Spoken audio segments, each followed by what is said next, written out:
Descubre las 8 historias más apasionantes. ¿Crees que conoces la Edad Media? Pues no es para nada como te la contaron. Costumbres asombrosas, leyendas épicas, fábulas sorprendentes y hechos reales. Muchas te volarán la cabeza. Y no te aburrirás como en el colegio. Si te gusta lo misterioso, lo épico y lo desconocido, este es tu canal. Suscríbete y disfruta. No te arrepentirás. ¿Sabías que hubo un caballero que fue enterrado con su caballo como si fuera una deidad? ¿O que algunos guerreros luchaban desnudos como acto de valentía? En esta serie descubrirás las 8 historias más absurdas, salvajes y sorprendentes del mundo de los caballeros medievales. Prepárate para desmontar mitos, reír, asombrarte y sobre todo, mirar la Edad Media con otros ojos. Comenzamos. El caballero que luchaba con gansos.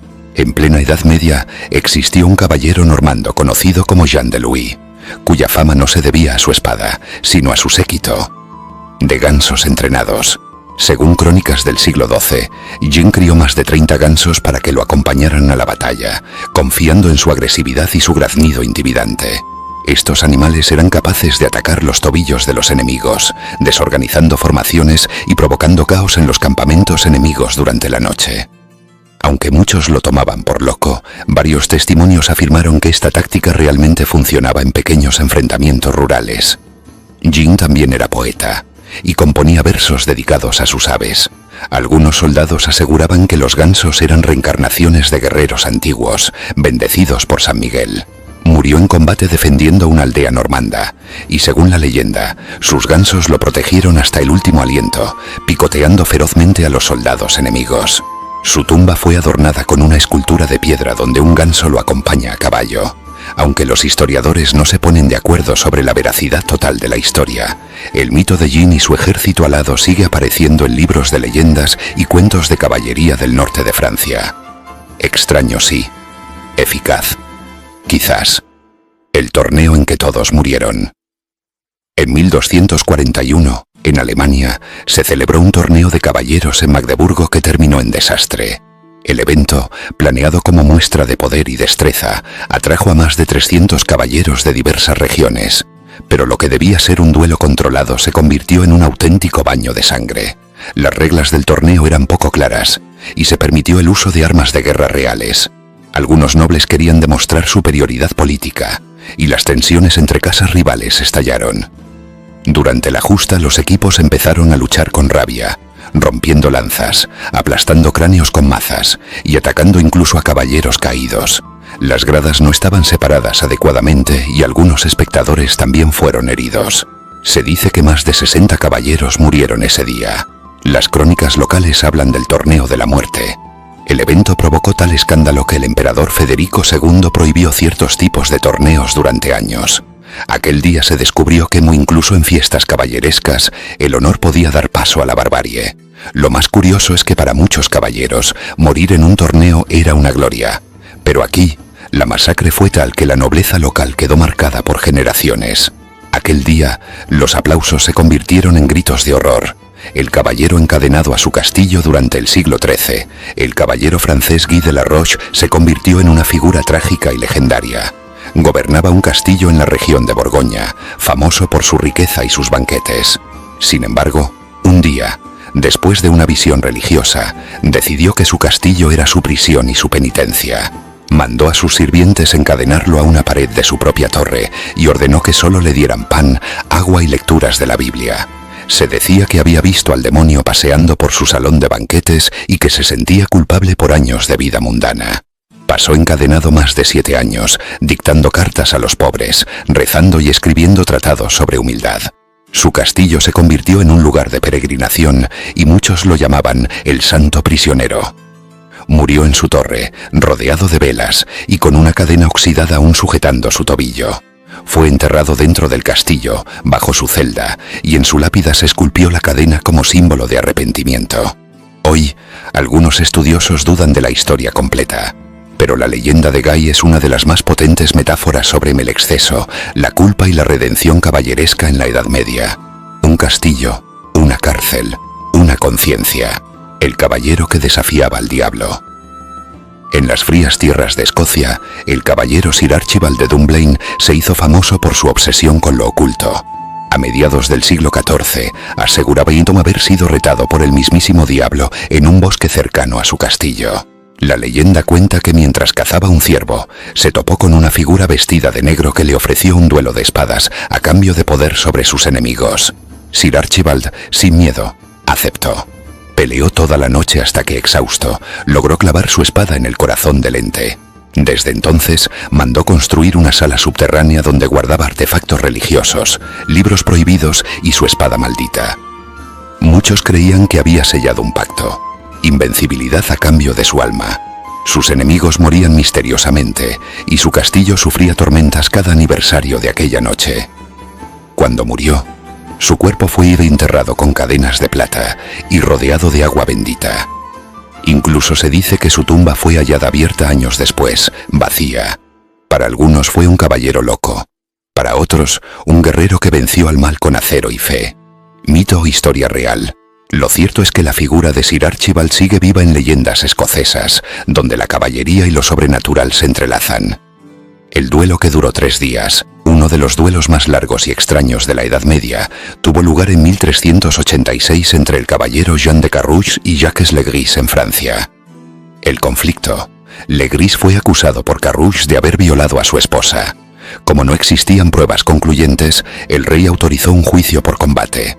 El vencedor sería considerado inocente. El duelo fue sangriento y dramático.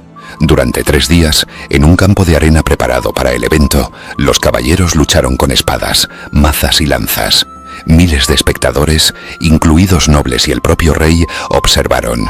Al tercer día, Carrouges derribó a Legris y lo mató. La multitud estalló en vítores. Pero aquí viene lo loco. Muchos historiadores creen que Legris era inocente. La batalla, convertida en justicia divina, terminó con un posible error irreversible. La esposa de Carrouges vivió el resto de su vida enclaustrada, entre rumores. Este duelo inspiró novelas, cuadros y recientemente una película. La escena de esos 2 hombres matándose por honor, sin certeza de la verdad, es un ejemplo brutal de cómo la justicia medieval se entrelazaba con el espectáculo, y cómo la caballerosidad podía ser tan noble como ciega. 3 días, 2 vidas, un fallo eterno de la historia. El caballero vegetariano que salvó lobos. En un mundo de caza y guerra, hubo un caballero que rompió con todos los códigos. Su nombre era Bertrand de Lisieux, y vivió en el siglo XIII, en el sur de Francia. Bertrand era noble, pero desde joven se negó a matar animales. En lugar de participar en cacerías, plantaba huertos y alimentaba aves silvestres. Se decía que hablaba con los lobos y los protegía de los campesinos. Durante una hambruna, organizó un santuario dentro de su castillo para cuidar a animales heridos, algo visto como ridículo entre sus pares. En las cruzadas, se negó a pelear con espada y se ofreció como curandero. Fue ridiculizado pero respetado por su valentía desarmada. Cuando murió, fue enterrado bajo un roble centenario, rodeado de zorros y lobos que, según el mito, llegaron a despedirse. Algunos lo llamaban loco, otros profeta. Hoy su historia es símbolo de la disidencia ética en la Edad Media. Un caballero sin sangre en la espada, con tierra en las uñas y con pasión por escudo. En su tiempo, fue marginal. En el nuestro, sería héroe. En un mundo de espadas, eligió sembrar. En una era de muerte, eligió cuidar. Su castillo, hoy en ruinas, aún guarda flores silvestres entre las piedras. El escudero que se hizo pasar por caballero. En el año 1302, un joven escudero llamado Martín de Calatrava engañó a toda una corte haciéndose pasar por caballero.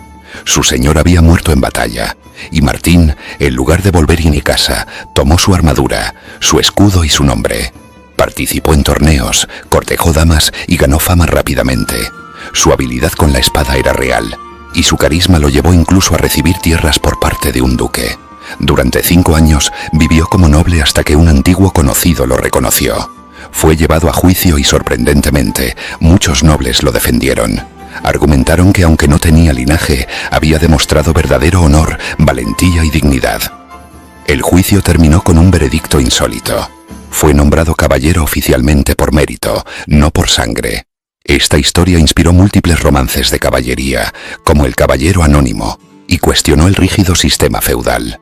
Martín vivió el resto de su vida como tutor de jóvenes escuderos. Su vida demuestra que a veces la armadura no hace al caballero.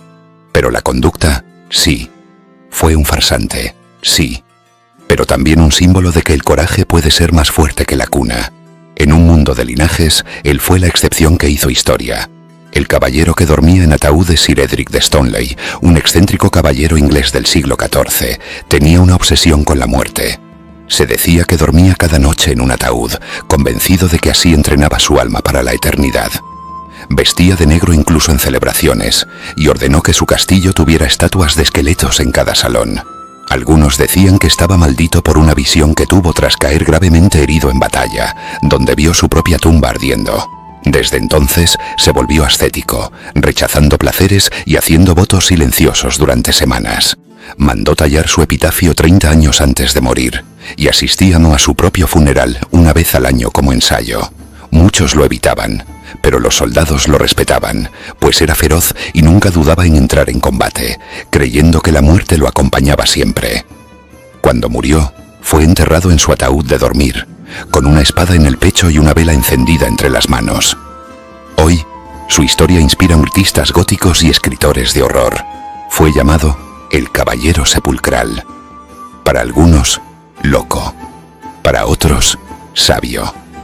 Quizás solo fue un hombre que aceptó su fin con una preparación que pocos tendrían. Dormía con la muerte, pero vivió con propósito.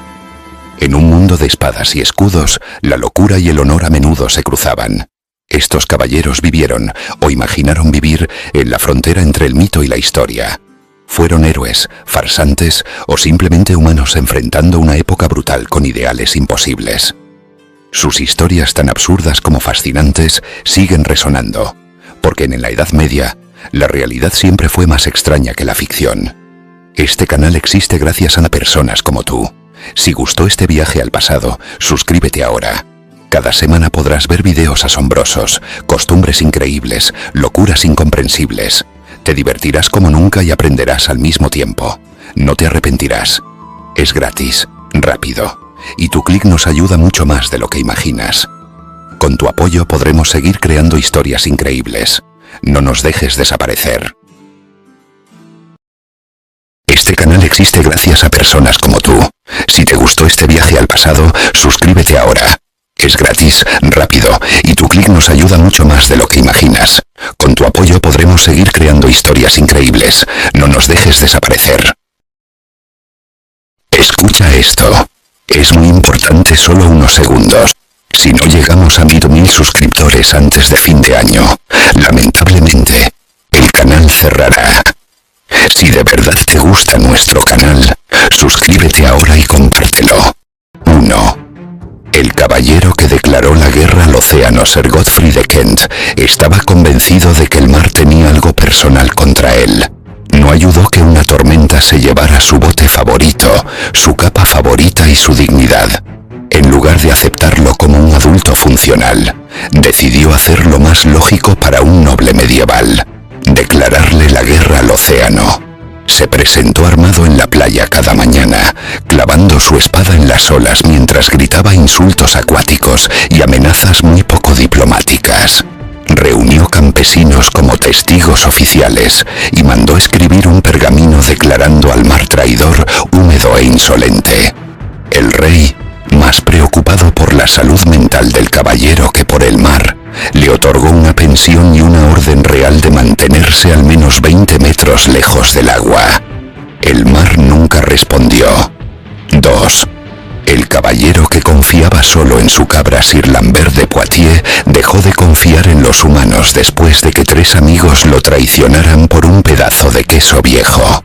Desde entonces, solo aceptó consejo de su cabra, una criatura blanca llamada Madame Pezuña, a la que consideraba más inteligente que toda la nobleza. La llevaba a reuniones militares, la sentaba en una silla pequeña y asentía muy serio cada vez que la cabra masticaba algo. Según él, eso significaba atacar al amanecer. Los soldados fingían entender para no discutir con alguien que llevaba una cabra vestida con capa. En batalla, Lambert protegía primero a la cabra y después al resto del ejército, en ese orden. Murió murió heroicamente cubriendo la retirada de Madame Pezuña. La cabra sobrevivió.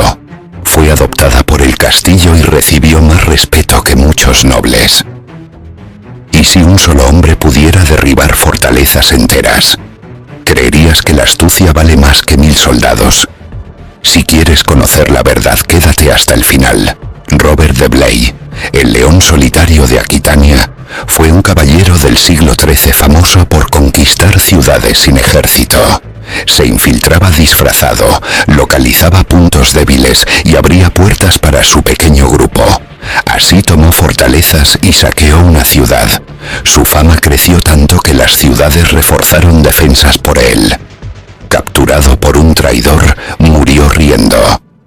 Su historia demuestra que la inteligencia y el engaño eran las armas más letales.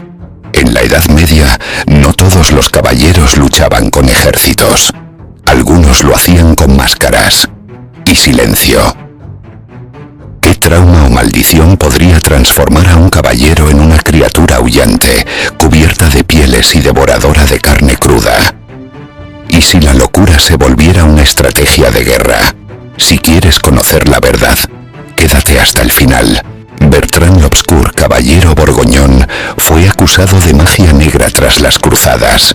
Aullaba, vestía pieles de lobo y comía carne cruda, alegando estar poseído. Encerrado por su familia, escapaba en luna llena a los bosques, desatando rumores de hombre lobo. Era un líder brillante, con estrategias impredecibles y un rugido bestial. Murió devorado por perros. Su historia es de las primeras licantropías medievales. Quizá fue enfermedad o trauma, pero en la Edad Media, Bertrand no era hombre ni lobo. Era ambos. ¿Qué pasaría si el miedo fuera tu arma más poderosa, capaz de desmoralizar ejércitos enteros? ¿Y si un caballero, en vez de espada, usara la superstición para vencer? Si quieres conocer la verdad, quédate hasta el final. Durante la Guerra de los 100 años, el normando Jean Leblanc se convirtió en el espectro de Rouen. Con armadura blanca, sin rostro y antorchas, atacaba de noche entre la niebla. Usaba trucos acústicos y esencias para infundir terror. Los soldados desertaban sin luchar. No necesitaba ejércitos. Su sola presencia bastaba. Atacaba en silencio, eliminaba líderes y desaparecía. Capturado y decapitado, su máscara se colgó en Rouen. Jean demostró que el miedo era más fuerte que la lanza. No necesitaba ser un espectro, solo parecerlo. ¿Puede el honor de un guerrero estar ligado a la posesión más macabra? ¿Y si la valentía de tus rivales se preservara en urnas de cristal? Si quieres conocer la verdad, quédate hasta el final. Sir Louis de Marnier, un caballero del siglo XIII, juró coleccionar los corazones de sus enemigos. Los embalsamaba y exhibía en urnas de cristal en su castillo, sumando 27, cada uno con una inscripción detallada. Creía absorber su valor. Aunque brutal, trataba a sus enemigos con cortesía y rezaba por ellos. Tras su muerte, su nieto quemó las urnas, pero una sobrevivió. Su historia es un oscuro recordatorio de cómo en la Edad Media, honor y lo macabro se mezclaban. En vez de trofeos, él acumulaba corazones. Literal y simbólicamente, su legado latía en vidrio. ¿Podría el descanso eterno de tus enemigos ser la clave de tu victoria? ¿Y si honrar a los caídos significara dormir sobre sus restos? Si quieres conocer la verdad, quédate hasta el final. En Bohemia, siglo XIV, Víctor de Zbiro tenía una costumbre macabra. Tras cada victoria dormía sobre la tumba de su enemigo más formidable. Creía absorber así su valor, anotando los detalles en su diario. Los monjes lo veían como herejía, él un rito de respeto. Lloraban y sus caídos, buscando comprenderlos. Su fin llegó en una emboscada con una tumba falsa. Murió sobre una lápida vacía. Su historia es un recordatorio perturbador de cómo en la guerra no solo se mata, también se escucha. ¿Qué clase de hombre desafiaría al fuego, engullendo sus llamas ante sus tropas? ¿Sería locura un don divino o el truco más audaz de la guerra santa? Si quieres conocer la verdad, quédate hasta el final. Armand de Louviers, caballero franco en la primera cruzada, asombró con su ritual. Comía fuego antes de la batalla, pronunciando salmos. Sus tropas lo creían tocado por Dios. Él, un acto para infundir valor. Se sospecha usaba una técnica circense.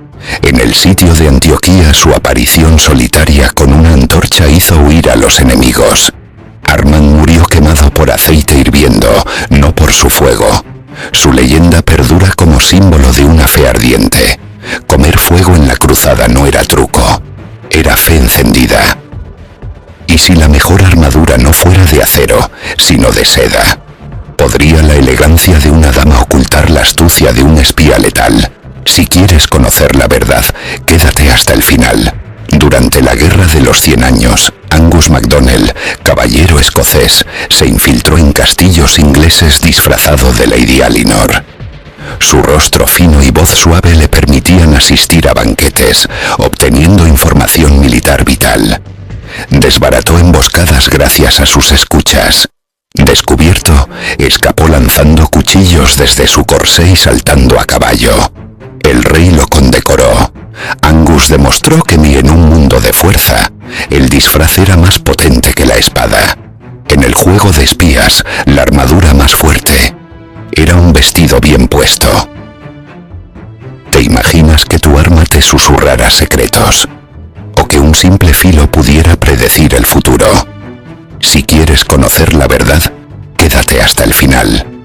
Don Íñigo de Villavieja, caballero castellano del siglo XII, juraba que su espada, Luzbel, le hablaba dándole consejos y advirtiéndole peligros.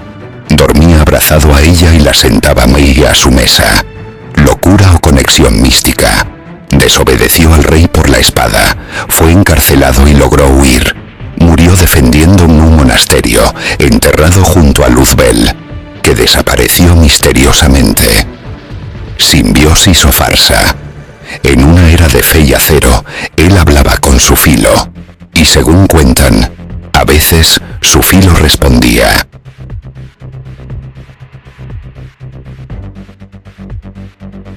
¿Crees que conoces la Edad Media? Pues no es para nada como te la contaron. Costumbres asombrosas, leyendas épicas, fábulas sorprendentes y hechos reales. Muchas te volarán la cabeza. Y no te aburrirás como en el colegio. Si te gusta lo misterioso, lo épico y lo desconocido, este es tu canal. Suscríbete y disfruta. No te arrepentirás. Un caballero que se enamoró de una estatua, otro que conquistó un castillo por error. Prepárate para descubrir las locuras más absurdas, peligrosas y épicas de la Edad Media, porque en este video la caballería se mezcla con la comedia, y el resultado es puro espectáculo. El caballero que se hizo ermitaño por culpa de un burro Seralín de Foix, noble de sangre azul y lanza veloz, tenía todo para convertirse en un héroe de guerra. Pero la Edad Media con sus giros ridículos tenía otros planes. En 1291, durante una pequeña campaña militar en los Pirineos, Siralén vio a un burro cargado con lo que parecía un saco de monedas huir por un sendero montañoso. Convencido de que era botín robado, dejó su ejército sin avisar y salió en persecución. Atravesó bosques, cruzó arroyos y escaló riscos, siguiendo al dichoso burro. 2 días después, hambriento, arañado y completamente perdido, alcanzó al animal.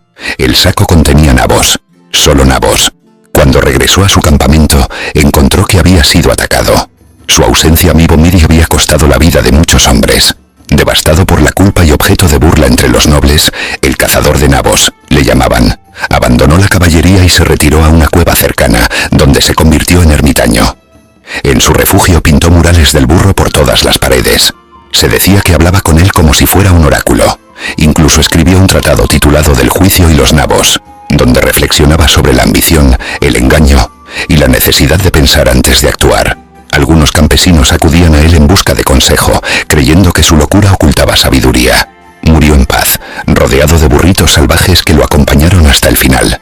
Fue enterrado con una cuerda en la mano y una figura de burro tallada en madera custodia su tumba. Hoy es recordado como el santo patrón de los impulsivos, porque en el mundo caballeresco incluso un burro podía cambiar el destino de un hombre y revelarle su verdadero camino. El caballero que luchó con una cuchara durante el brutal sitio de Béziers en 1209, donde la sangre corría como vino maldito, nació una leyenda absurda que aún se recita en las cocinas de los castillos más viejos, la del caballero sin espada y con cuchara. Nadie sabe su nombre real, pero los cronistas lo apodaron el Caballero del Caldero. Según la historia, durante el fragor del combate, su espada se partió al chocar contra una catapulta enemiga. En vez de rendirse o retirarse, corrió hasta el campamento, metió la mano en su bolsa de provisiones y sacó lo único metálico que tenía a mano, una enorme cuchara de hierro para servir potajes. Con ella en alto, regresó al frente gritando: «Por la sopa y el honor». Golpeó a un arquero en la frente, desarmó a un lancero con un revés y usó la cuchara como si fuese una maza sagrada. Su furia desatada, junto con la imagen surrealista de un caballero batiendo enemigos como si removiera un guiso, infundió valor en sus compañeros. Algunos se unieron a la locura tomando cucharones, cucharas y hasta tapaderas de calderos. Fue una oleada de locura culinaria que rompió las líneas enemigas y cambió el curso del asedio. Tras la victoria, el comandante le ofreció una nueva espada. Él la rechazó, diciendo: «Mi cuchara nunca me falló». Mandó forjar una armadura con grabados de platos humeantes, y en sus escudos apareció el símbolo de una cuchara cruzada con una cebolla. Se volvió una figura legendaria entre cocineros y guerreros, una especie de santo patrono de la improvisación medieval. Murió años después, atragantado con una sopa de guisantes. En su epitafio se lee: «Aquí yace el guerrero que no necesitó acero para dar sabor a la gloria».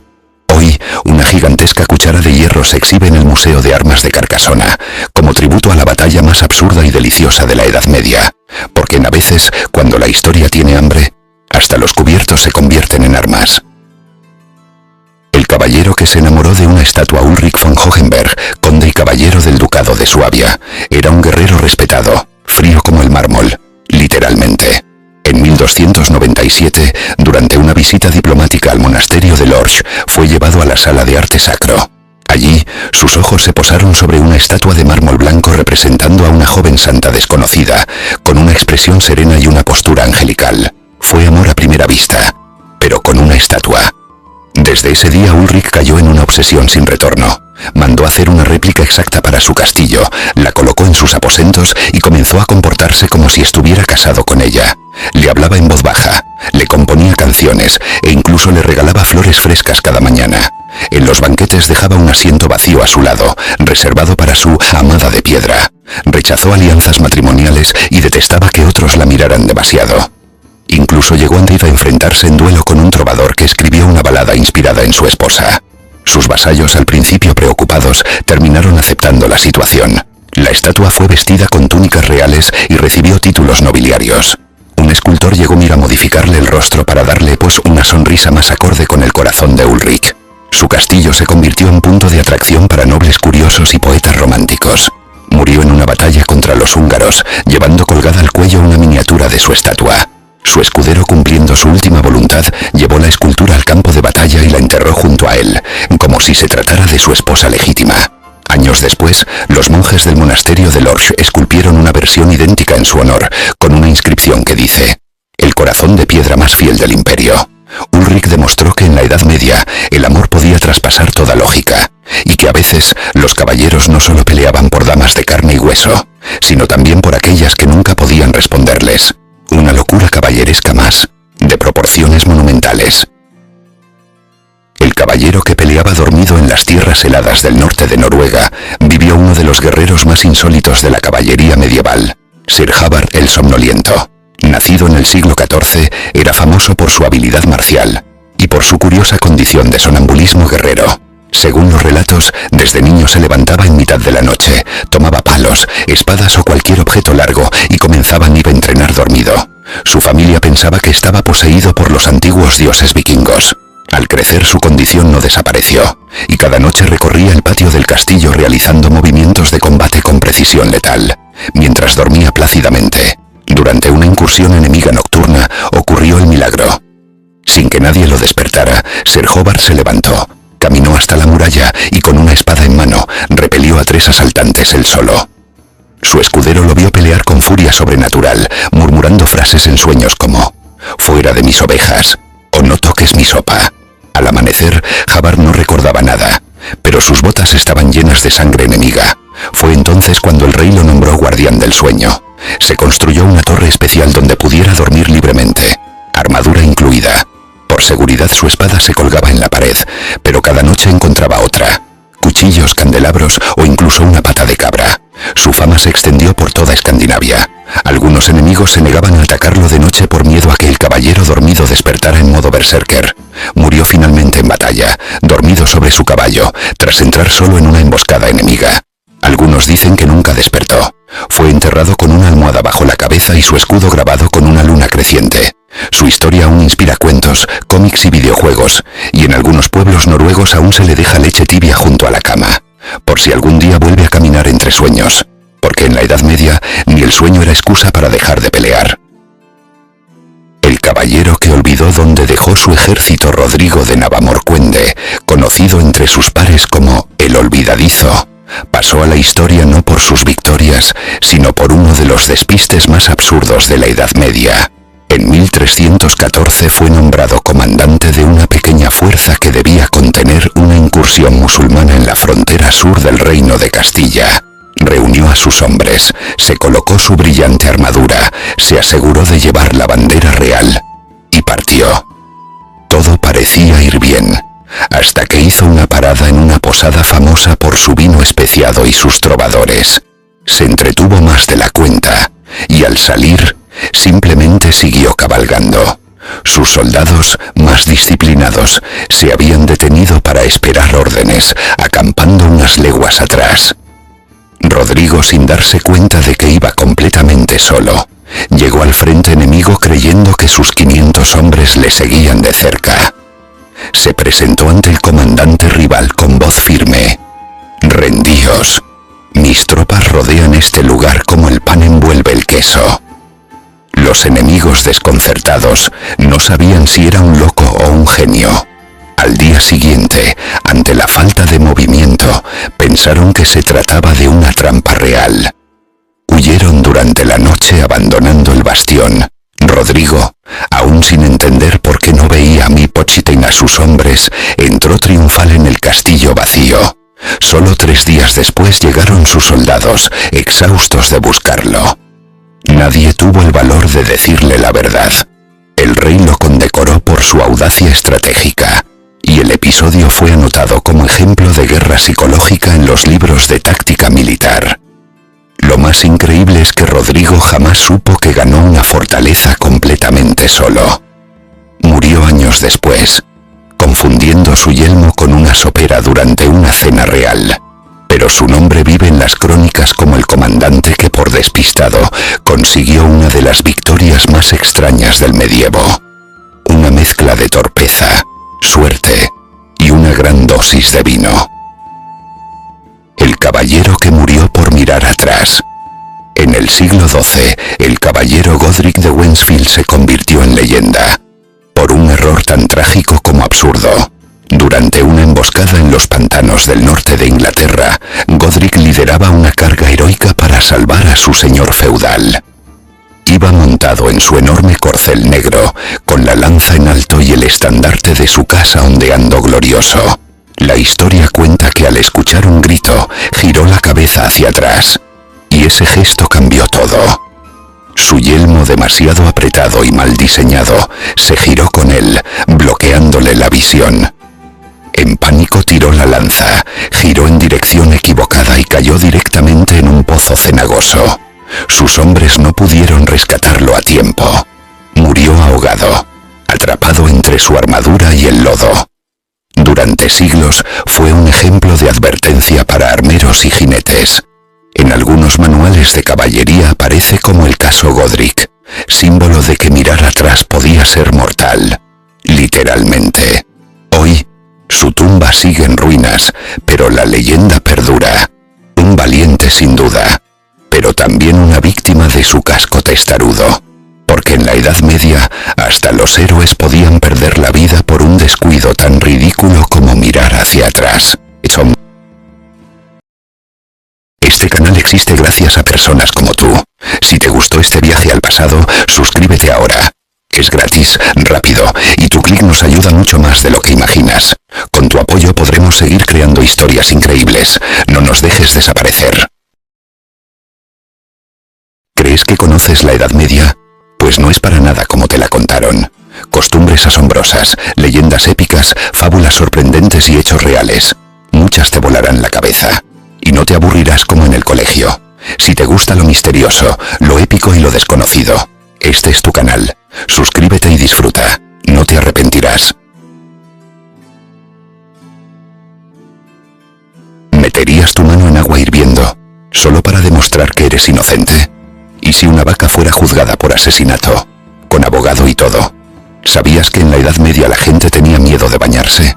¿O que dormían en 2 turnos, como si hicieran pausa a la medianoche? Lo más loco es que todo esto era absolutamente normal.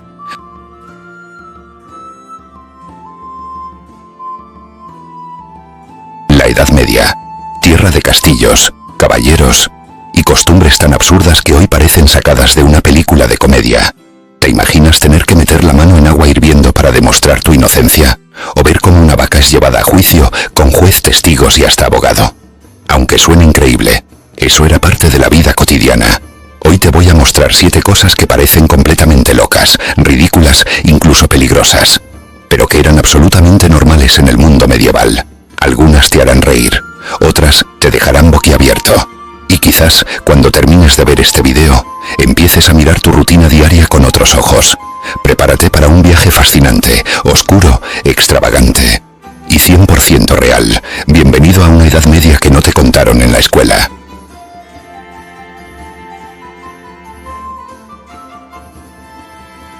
En la Edad Media, probar tu inocencia no era cuestión de evidencia, sino de milagros. Las ordalías eran pruebas físicas en las que se confiaba que Dios revelaría la verdad. Por ejemplo, si te acusaban de un crimen, debías meter la mano en agua hirviendo. Si la piel no se quemaba o sanaba rápido, eras inocente. Otra era la ordalía del hierro candente. Caminar descalzo sobre un hierro al rojo vivo, o ser arrojado a un río. Si flotabas, eras culpable, porque el agua te rechazaba. Si te hundías, eras inocente, aunque podías ahogarte. Esta justicia divina era brutal, peligrosa y aterradora, pero era la ley. No importaban los testigos, solo la voluntad de Dios, expresada en pruebas dolorosas y a menudo mortales. Era un sistema cruel, pero para ellos, la única forma de garantizar justicia.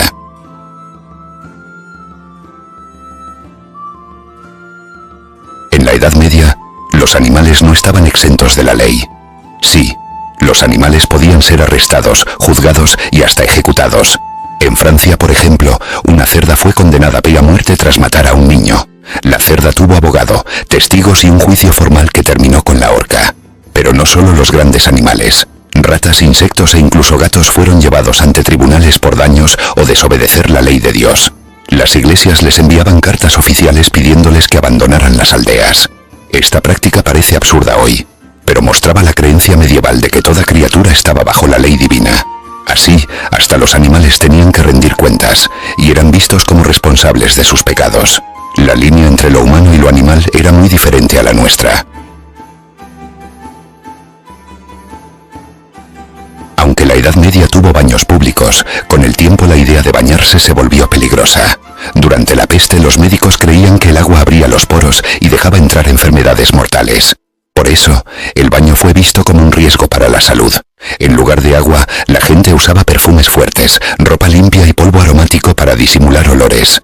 Los nobles a menudo se bañaban solo una vez al año, y la gente común, a veces ni siquiera eso. Además, los baños públicos tenían fama de ser sitios de pecado y prostitución, lo que aumentó su mala reputación. El resultado, un mundo medieval bastante oloroso, donde la higiene como la conocemos hoy no existía. La limpieza se reemplazó por perfumes y las enfermedades se combatían sin mucha comprensión médica. Un contraste impactante con nuestra obsesión actual por el aseo.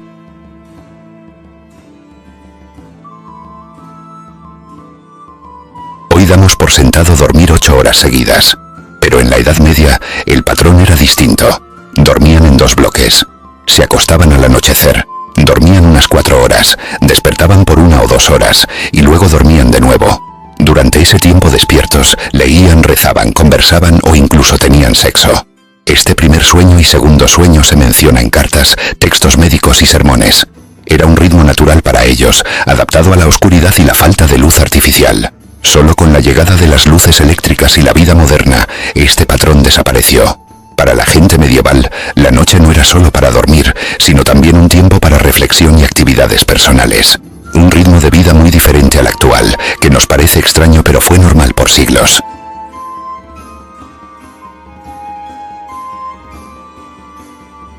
Comer en la Edad Media era una experiencia muy social y comunitaria.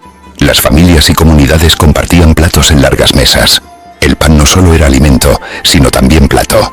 La sopera o trencher era una rebanada gruesa de pan duro donde se ponía la comida. Al terminar se comía ese pan o se daba a los pobres. El agua rara vez se bebía. Preferían cerveza o vino, incluso los niños. Los cubiertos como tenedores no eran comunes. Se usaban cuchillo, cuchara y manos. Aunque para muchos la comida podía parecer simple, incluía legumbres, cereales y vegetales equilibrados. Los nobles sí disfrutaban de banquetes con excesos, pero para la mayoría la comida era más modesta y práctica, una tradición que mostraba mucho sobre su cultura y costumbres sociales.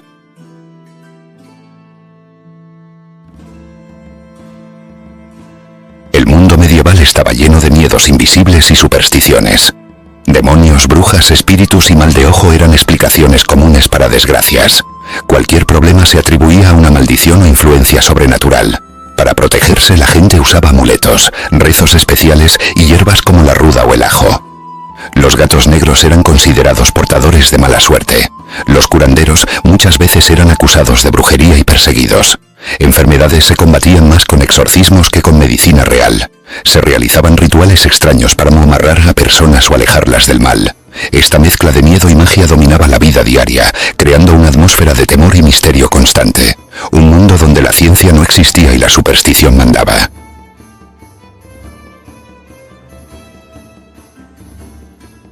La idea de que los campesinos trabajaban sin descanso no es del todo cierta.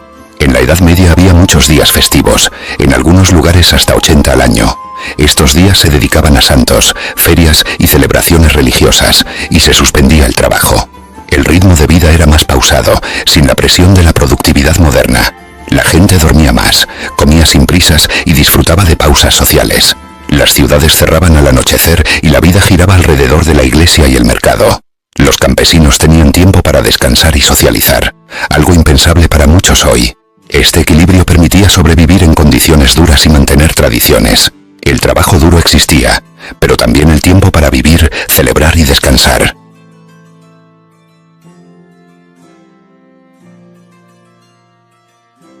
La Edad Media no fue solo castillos, caballeros y batallas épicas. Fue un mundo lleno de contradicciones, miedo, ingenio y adaptaciones sorprendentes. Muchas de sus costumbres nos parecen disparatadas, locas o hasta peligrosas, pero para ellos eran simplemente parte de la vida cotidiana. Desde bañarse solo ocasionalmente, hasta confiar en juicios milagrosos o ver a animales en tribunales. El sueño en dos fases, las supersticiones constantes, las comidas compartidas con pan como plato y un ritmo de trabajo pausado nos muestran una sociedad muy distinta a la nuestra. Pero también nos hacen preguntarnos cuánto hemos cambiado realmente. Algunas ideas medievales sobreviven disfrazadas en nuestra vida moderna, y otras simplemente nos recuerdan lo extraño que fue ese tiempo. ¿Y tú? ¿Cuál de estas costumbres te pareció más increíble? Déjamelo en los comentarios. No olvides suscribirte para más viajes a épocas misteriosas, raras y fascinantes. Gracias por acompañarme en este viaje al pasado más loco y real. Nos vemos en el próximo video.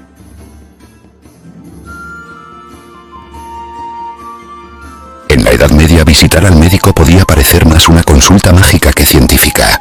¿Te dolía el estómago? El médico analizaba tu orina, observando el color, el olor y hasta el sabor. No es broma. El matula, un frasco especial, se llenaba para hacer diagnósticos que hoy nos parecen absurdos. Y eso no era todo. También consultaban las estrellas. Creían que los movimientos de los astros influían directamente en tu salud. Antes de realizar una cirugía, analizaban tu carta astral. Si Marte estaba mal alineado, mejor esperar. Los tratamientos incluían sangrías con sanguijuelas, pócimas de hierbas, y si todo fallaba, se pensaba que una maldición podía ser la causa. Por eso, muchos médicos colaboraban con curanderos, brujos o incluso sacerdotes. La línea entre ciencia y superstición era difusa y a veces peligrosa. Aún así, algunos de sus remedios funcionaban, por pura casualidad. Imagina confiar tu vida a malas estrellas o a una taza de orina.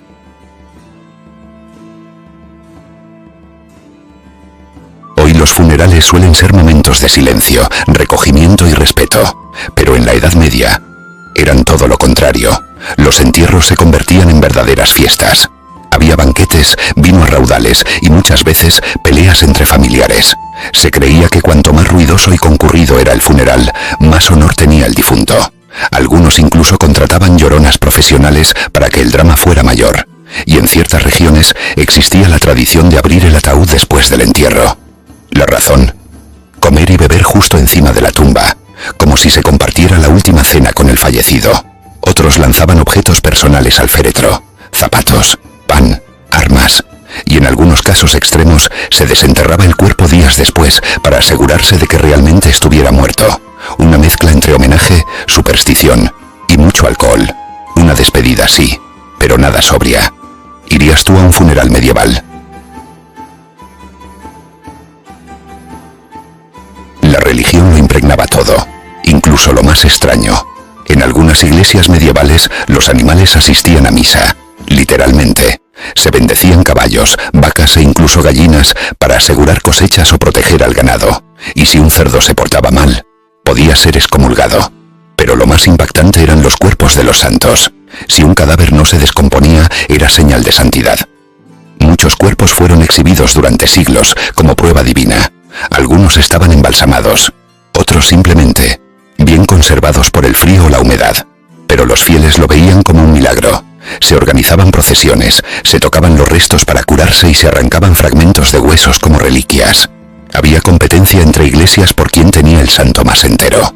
Y si un cuerpo empezaba a oler mal, algunos decían que era por los pecados de los visitantes. Un mundo donde la fe, lo macabro y lo absurdo caminaban juntos. ¿Te atreverías a tocar una reliquia milagrosa?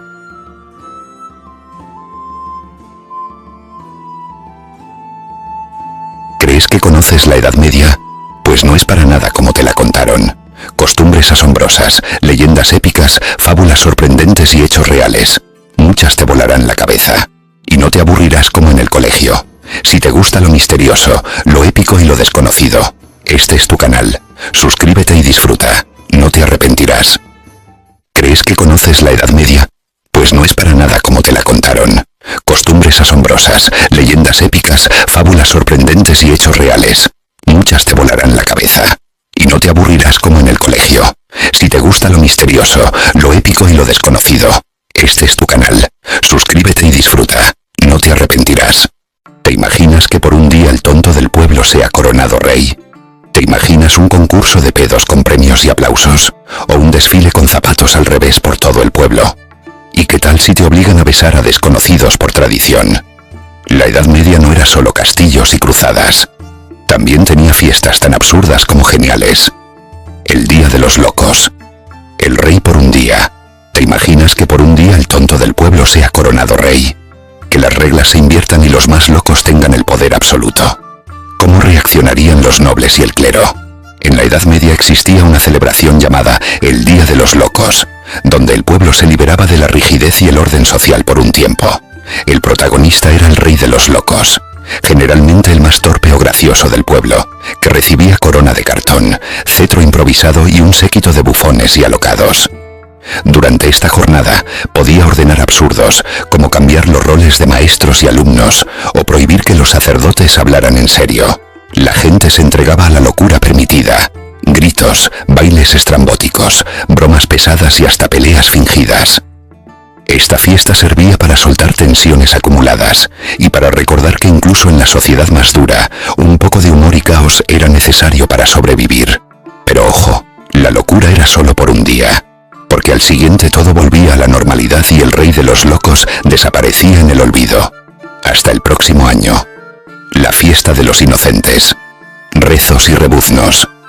¿Has escuchado que en esta fiesta los niños podían jugar en la iglesia? Y que un burro sí, un burro real participaba activamente. ¿Por qué el cura estaba contento con ese desorden? El 28 de diciembre se celebraba la fiesta de los inocentes, una conmemoración muy peculiar. Para burlarse de las autoridades religiosas y sociales, los niños tomaban la iglesia como su terreno de juego, corriendo y gritando mientras el sacerdote realizaba el sermón. Pero lo más loco, un burro vestido con ropas sacerdotales rebuznaba desde el altar, simbolizando la burla hacia los falsos profetas y la vanidad humana. Los adultos reían y jugaban junto con los niños, disfrutando de la inversión temporal de roles. Era un día para soltar el control, para permitirse ser inocentes, traviesos y descarados. La iglesia, por supuesto, no perdía el sentido religioso, pues la fiesta también recordaba la matanza de los niños ordenada por Herodes en el Evangelio.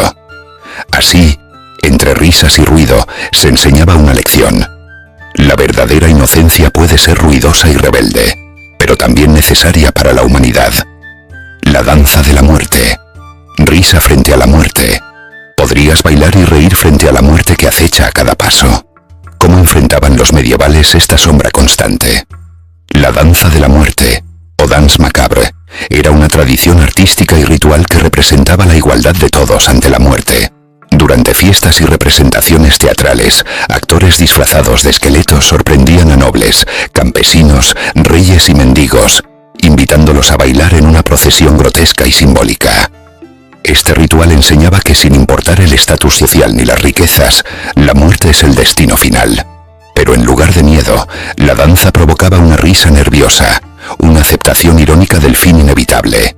Era un recordatorio para vivir con sentido y no dejarse engañar por las vanidades del mundo. Además, las representaciones eran espectáculos muy populares que mezclaban teatro, música, disfraces y humor negro, atrayendo a multitudes. Los niños reían, los adultos reflexionaban, y todos participaban en una especie de catarsis colectiva. A través de esta danza macabra, la muerte dejaba de ser un tabú y se transformaba en parte del entretenimiento. Por un momento, la parca era ridiculizada. En medio de pestes y guerras, esta burla teatral a lo inevitable ofrecía consuelo, reflexión y una inesperada dosis de alegría. El juicio de las aves. Un tribunal ridículo. ¿Imaginas que los animales tengan su propio tribunal y que una bandada de aves decida tu destino?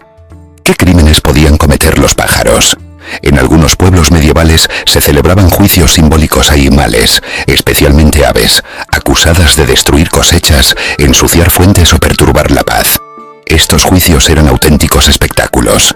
El juez, los abogados y los testigos actuaban con toda seriedad, como si el animal comprendiera el proceso. Las aves eran traídas en jaulas ante el tribunal, y a veces se nombraban defensores que alegaban a favor de su inocencia. Si eran culpables, se dictaban sentencias, desde el destierro simbólico hasta rituales de exorcismo para expulsar malos espíritus. Aunque parezca absurdo, la comunidad participaba masivamente, entre risas y solemnidad fingida. Estos juicios ofrecían un alivio cómico frente a la impotencia ante las plagas o el clima, transformando el miedo en teatro popular. En el fondo, se trataba de un acto colectivo para reafirmar el orden y la justicia, aunque fuera con un acusado que piaba en vez de hablar. El ridículo no anulaba el mensaje. Toda fuerza que afectaba al pueblo debía enfrentarse, incluso con humor. Así, entre gallinas condenadas y búhos absueltos, la Edad Media dejaba claro que la imaginación jurídica no conocía límites. La fiesta de San Martín. El banquete de los gansos. ¿Sabías que esta fiesta medieval involucraba comer gansos en cantidades industriales? Y que había competencias para elegir el ganso más gordo. La fiesta de San Martín, celebrada el 11 de noviembre, marcaba el fin de la cosecha y el inicio del invierno. En muchas regiones era tradición sacrificar gansos para un gran banquete comunal. Los campesinos competían todo el año por criar el ganso más grande, y el ganador era aplaudido por todos. La mesa se llenaba de carne asada, pan recién horneado y vino dulce. Pero la locura no terminaba en el estómago. Había carreras con gansos, juegos de fuerza, música folclórica, concursos de cantos y hasta improvisadas obras teatrales. Incluso el cura del pueblo podía ser visto cantando, bailando o contando chistes entre los aldeanos. Durante unas horas se rompían jerarquías y el pueblo entero compartía mesa y alegría. Esta fiesta no solo celebraba la abundancia, también era un conjuro de esperanza. Comer bien antes del invierno era una forma de decir sobreviviremos. Brindar con vino y reír a carcajadas era tan necesario como la leña y el grano almacenado. La fiesta de San Martín era en el fondo una declaración medieval. Que el frío venga si quiere. Nosotros ya hemos celebrado como se debe. El carnaval de los enanos en Florencia. ¿Te imaginas un carnaval donde los enanos son las estrellas y los nobles se ríen a carcajadas? ¿Qué papel jugaban estos pequeños personajes en las fiestas? Durante el Renacimiento y finales de la Edad Media, Florencia albergaba un carnaval muy peculiar. Los enanos, a menudo sirvientes en las casas nobles, se convertían en los protagonistas indiscutibles de los festejos. Vestidos con trajes extravagantes y sombreros puntiagudos, se encargaban de entretener a todos con ocurrencias, bromas, muecas exageradas y hasta lanzamientos de tartas. Los nobles, rígidos en el día a día, se relajaban y reían como niños al ver estos espectáculos irreverentes. Se invertía el orden social. Lo pequeño se hacía grande, lo ridículo se volvía sublime y lo serio se volvía absurdo. Durante esos días, los enanos gozaban de una posición destacada. Algunos incluso recibían regalos o monedas de oro por sus actuaciones. En medio del caos controlado del carnaval, se permitía que lo marginal se volviera central. Esta celebración no solo era humor y parodia, también era un símbolo de cómo la sociedad podía burlarse de sí misma, liberarse de tensiones y permitir que por un día las reglas se rompieran con alegría. El carnaval de los enanos recordaba que a veces la risa y lo inesperado son las verdaderas llaves del poder. La fiesta del pepino en Hungría. ¿Por qué alguien haría una fiesta dedicada a un pepino? Podría ser que este vegetal fuera más que comida. En la Hungría medieval, algunas regiones celebraban el final del verano con una fiesta peculiar, el Día del Pepino. Lejos de ser una simple cosecha, esta fiesta mezclaba fertilidad, superstición y folclore. Se decoraban las calles con pepinos gigantes tallados en madera o inflados con aire. Se hacían guirnaldas con hojas y frutas, y se cantaban canciones tradicionales. Los agricultores competían para mostrar quién había cultivado el pepino más largo, más curvado o más verde. Algunos incluso lo consideraban un talismán contra el mal de ojo, y lanzaban pepinos a la multitud como símbolo de buena suerte. El pueblo entero bailaba, reía y bebía aguardiente casero mientras se compartían platos típicos con pepino encurtido, ensaladas y sopas frías. A veces se organizaban juegos absurdos como carreras con pepinos entre las piernas.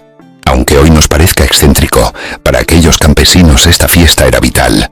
Conectaba la alegría con la tierra, reforzaba la unión vecinal y daba gracias a los dioses por la fertilidad.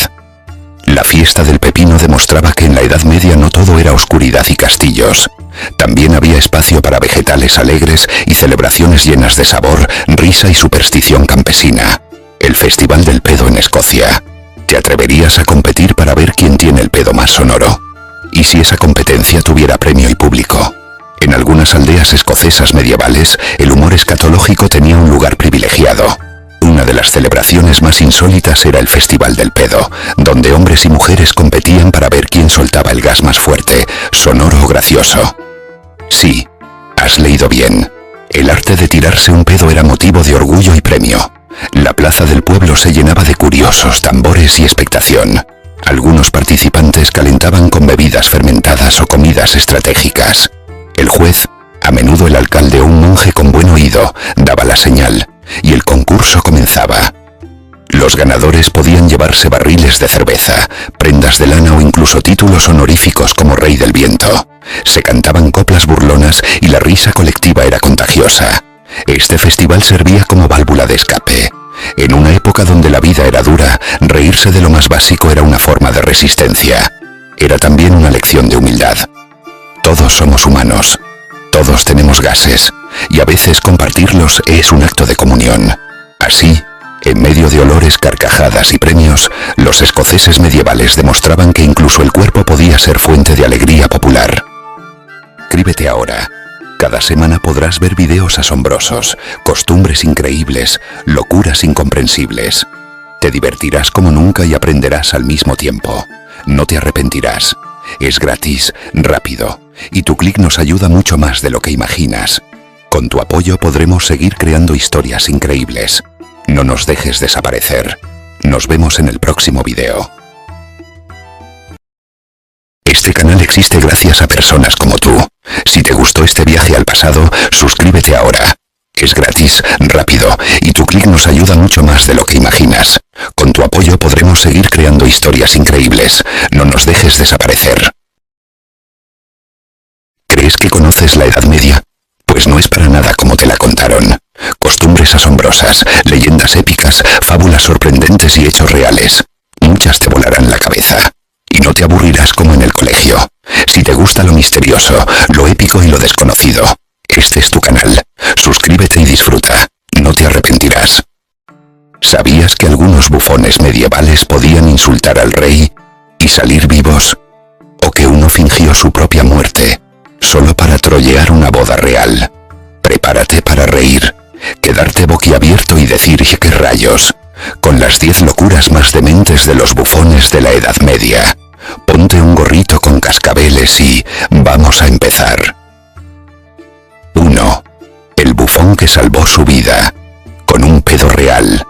En pleno siglo XIV, en la corte del rey Jaime II de Aragón, vivía un bufón llamado Pere Romeu, un genio del humor escatológico y, según las crónicas, del gas.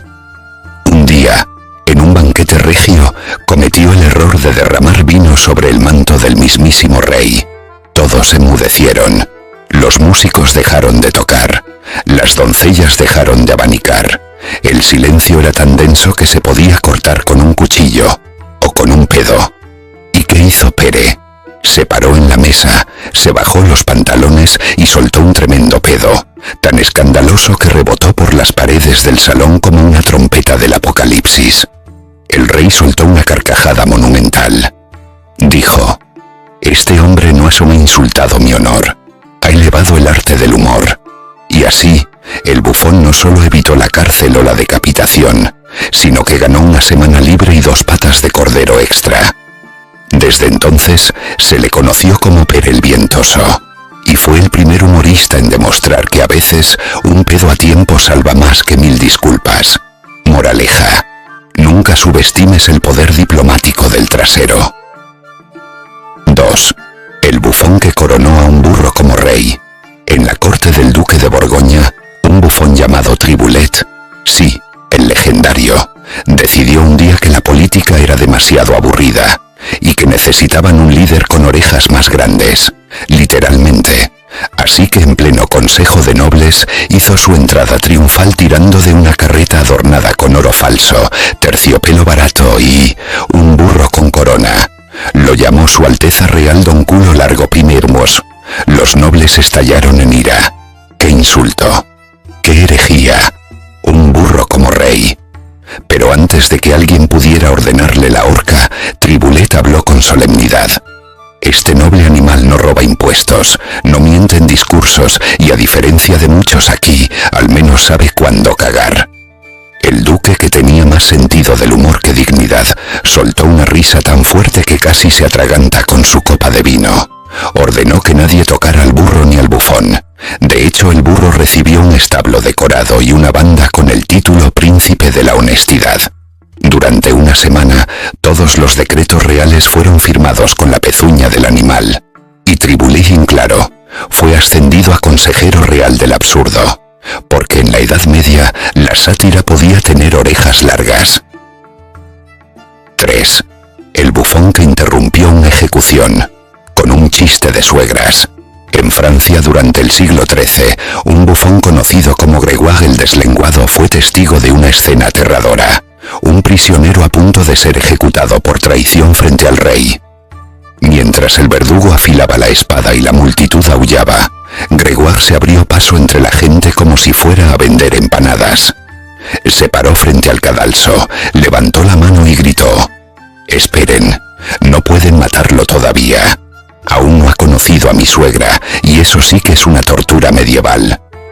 El verdugo quedó congelado, el público soltó una carcajada ahogada, y el rey soltó una risotada que lo hizo caerse del trono improvisado. «Tráiganme al bufón», gritó. Grégoire subió al estrado como si fuera un teatro. «Majestad, si lo ejecutan será el segundo hombre hoy que pierda la cabeza. El primero fui yo al ver a su esposa». El verdugo palideció. El rey lloró de risa. ¿El resultado? El prisionero fue perdonado por exceso de comedia. Grégoire recibió una capa nueva y una moneda de oro, que perdió apostando al ajedrez 2 días después. Cuando un buen chiste salva vidas, literalmente. 4. bufón que fingió su muerte en una boda real.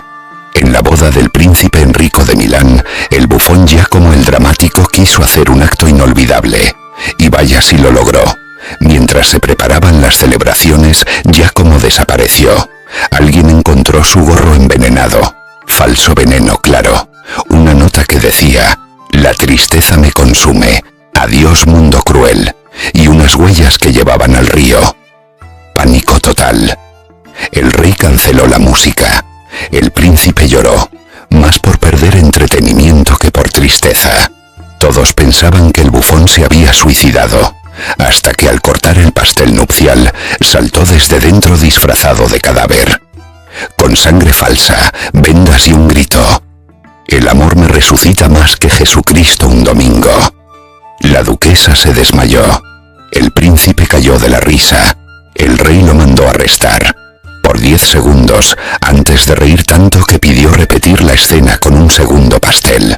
Desde entonces, Giacomo se convirtió en el primer bufón en morir en 3 bodas más. Porque el público lo exigía. Incluso llegó a fingir ser fantasma durante una misa. Moraleja: si vas a arruinar una boda, hazlo con clase, harina y un susto teatral. 5. El bufón que apostó con la reina y ganó su ropa interior. La corte de Castilla tenía un bufón particularmente audaz: Sancho el Descarado. Su talento no era solo la risa, sino las apuestas absurdas. Un día, durante un juego de palabras con la reina Constanza, Sancho apostó que podía hacerla reír sin pronunciar una sola palabra.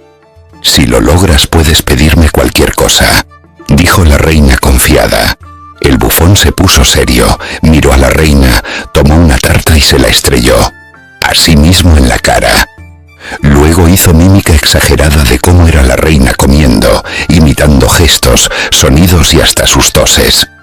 La reina aguantó, pero a los 2 minutos se soltó en carcajadas.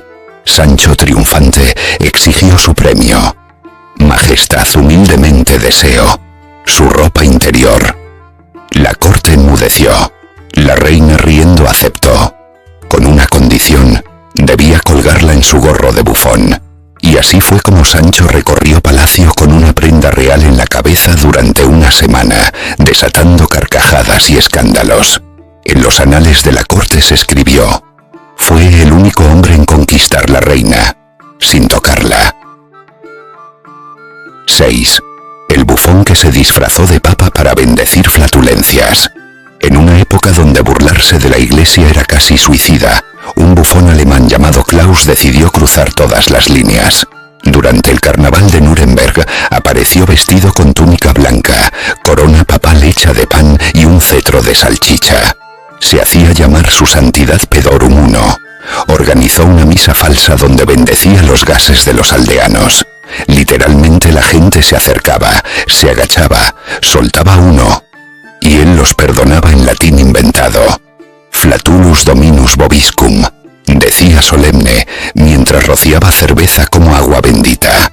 Las autoridades estaban listas para colgarlo, pero el mismísimo obispo, disfrazado y encapuchado, fue a ver la misa, y acabó riendo tanto que ordenó proteger al bufón. Incluso algunos nobles participaron en secreto. El acto se volvió una tradición anual, aunque en privado. Klaus fue proclamado santo patrono de los pedos por sus seguidores y hasta se imprimieron estampitas falsas con su cara y su lema: «El alma se purifica por donde puede», porque incluso Dios, seguro, tiene sentido del humor. 7. El bufón que secuestró una gallina.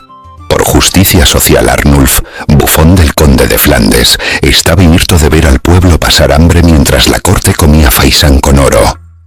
Así que una noche, entró al gran comedor, robó una gallina del banquete, y corrió con ella en brazos gritando: «Libertad para los pájaros oprimidos». La gallina cacareaba como loca. Los nobles pensaron que era parte del espectáculo, pero cuando Arnulf la metió en un carrito disfrazado de carruaje real y la coronó reina de las cocorinas, supieron que algo no andaba bien. Hizo desfilar al ave por el pueblo, exigiendo igualdad de migas para todos, y al día siguiente frente al castillo organizó una asamblea de gallinas, donde imitaba sus voces para pedir impuestos más bajos. Incluso envió un huevo con una carta al conde. El pueblo lo adoró. El conde, entre risas, no pudo castigar al bufón. De hecho, bajó los impuestos. Un poco. Desde entonces, Arnold fue conocido como el libertador de los avestruzados, aunque nadie supiera si eso era una especie o un chiste demasiado sofisticado. 8. El bufón que convirtió su trasero en instrumento nacional.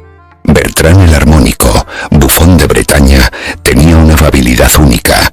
Podía controlar sus flatulencias con tal precisión que tocaba melodías. Y no estamos hablando de un par de notas. Interpretaba himnos completos. Durante el cumpleaños del duque se presentó con una capa de organillero y dijo: «Hoy no vengo con flauta, sino con mi flautulencia». Se paró de espaldas, se agachó y comenzó a tocar «Oh Fortuna» de Carl Orff solo con pedos. La corte estaba dividida entre el horror y el asombro. Las damas se tapaban la cara, mientras los músicos intentaban seguirle el ritmo. Fue tan viral, a nivel medieval claro, que lo invitaron a eventos de distintas cortes. Incluso se presentaba en torneos, desmoralizando a los caballeros rivales con sonatas de trasero antes de las batallas. Por supuesto, la iglesia intentó prohibirlo, pero el pueblo lo amaba. Le compusieron canciones, y niños imitaban su trompeta santa en ferias. Cuando murió, su epitafio decía: «Aquí yace Bertrand, cuyo arte fue tan natural como ruidoso». Este canal existe gracias a personas como tú. Si te gustó este viaje al pasado, suscríbete ahora. Es gratis, rápido, y tu clic nos ayuda mucho más de lo que imaginas. Con tu apoyo podremos seguir creando historias increíbles. No nos dejes desaparecer. No dejes para mañana lo que puedes hacer hoy. Y suscríbete ya, hombre. No seas vago. ¿Crees que conoces la Edad Media? Pues no es para nada como te la contaron. Costumbres asombrosas, leyendas épicas, fábulas sorprendentes y hechos reales. Muchas te volarán la cabeza. Y no te aburrirás como en el colegio. Si te gusta lo misterioso, lo épico y lo desconocido, este es tu canal. Suscríbete y disfruta. No te arrepentirás. La marcha de los zapatos locos en Flandes. ¿Podrías caminar al revés con zapatos ridículos sin caerte? ¿Qué sentido tenía esta marcha tan extraña? En ciertas regiones de Flandes, durante las fiestas de primavera, se organizaba un desfile peculiar, la marcha de los zapatos locos. Los participantes debían presentarse con calzado ridículo, ya fuera enorme, minúsculo, con suelas disparejas o puesto al revés. El objetivo era simple: avanzar sin caer y hacer reír a todo el pueblo.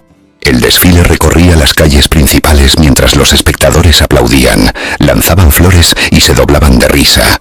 Algunos caían, otros daban vueltas como trompos, pero todos participaban con entusiasmo.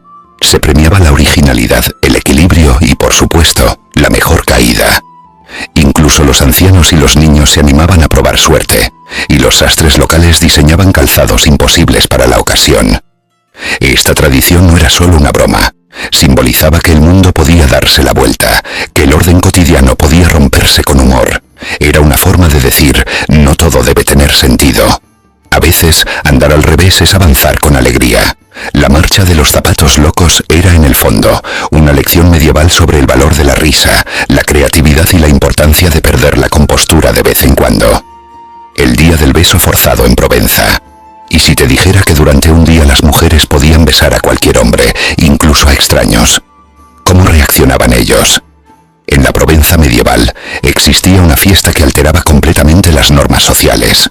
Durante el día del beso forzado, las mujeres del pueblo recibían licencia para besar a cualquier hombre, ya fuera noble, campesino, clérigo o forastero. Y los hombres debían aceptar el beso sin quejarse. Este día simbolizaba la inversión de roles y un respiro frente a la rigidez patriarcal. Las mujeres perseguían con risas y complicidad a sus objetivos, y los besos se repartían como monedas. En las mejillas, la frente o, con suerte, en los labios. Se organizaban juegos donde los besos eran premios o castigos. Bailes populares, canciones picantes y máscaras carnavalescas acompañaban la celebración. Algunas veces, Los besos sembraban escándalos. Otras daban inicio a romances inesperados. El pueblo entero participaba, sabiendo que el descontrol duraba solo un día. Al anochecer todo volvía a la normalidad, pero las anécdotas quedaban para años. El día del beso forzado era una válvula de escape, una forma de invertir el mundo y recordar que el amor, el juego y el deseo también formaban parte de la vida medieval.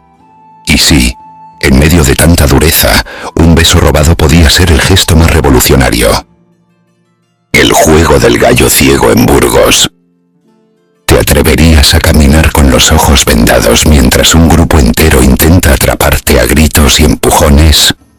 ¿Y si todos están igual de perdidos que tú? En las calles de Burgos durante el siglo XIII se organizaba un juego popular durante las fiestas de primavera, el gallo ciego. Un grupo de aldeanos, todos con los ojos vendados, debía capturar a un gallo escondido, que en realidad era una persona disfrazada que podía moverse sigilosamente sin ser tocado. Los ciegos se guiaban por los sonidos, las pistas del público y los gritos de burla del gallo, que hacía ruidos ridículos y corría por entre ellos. Alguien terminaba en un pozo, otro chocaba contra un burro, y los más astutos trataban de formar cadenas humanas para abarcar más espacio. El juego no solo era divertido, también simbolizaba la caza, el azar y la desorientación de la vida.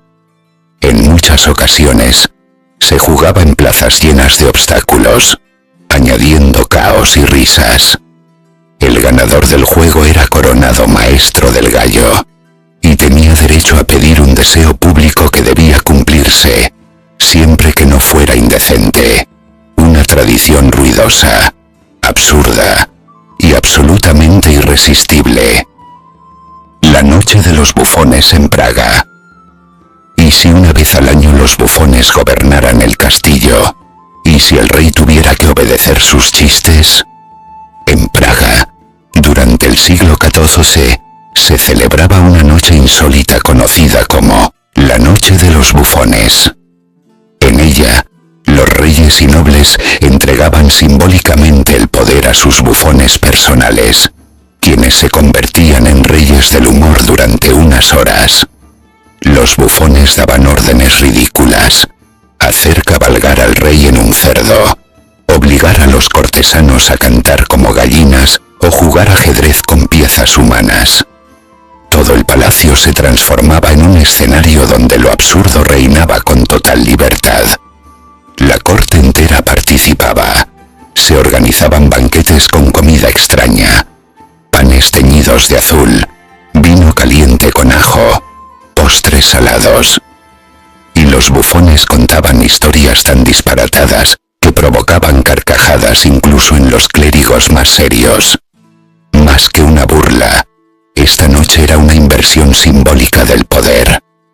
Permitía al pueblo y a la corte liberar tensiones, cuestionar jerarquías y recordar que incluso los más poderosos necesitaban reírse de sí mismos.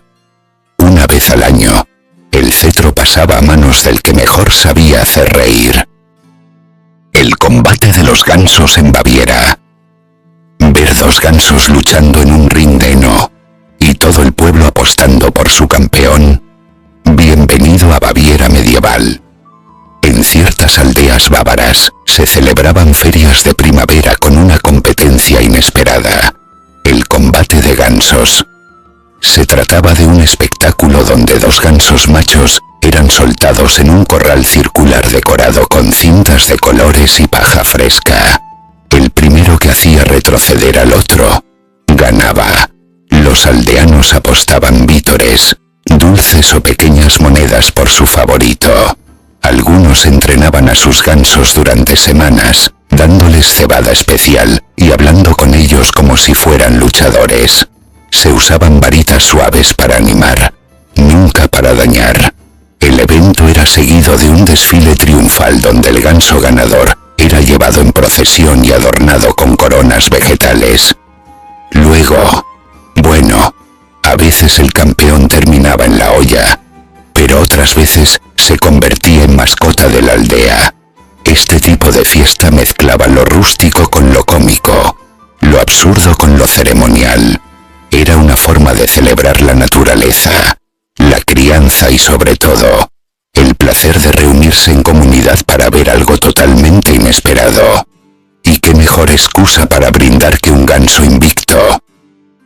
La boda de los animales en Normandía. Asistirías a una boda entre un perro y una cabra. ¿Y si te dijeran que es una ceremonia oficial?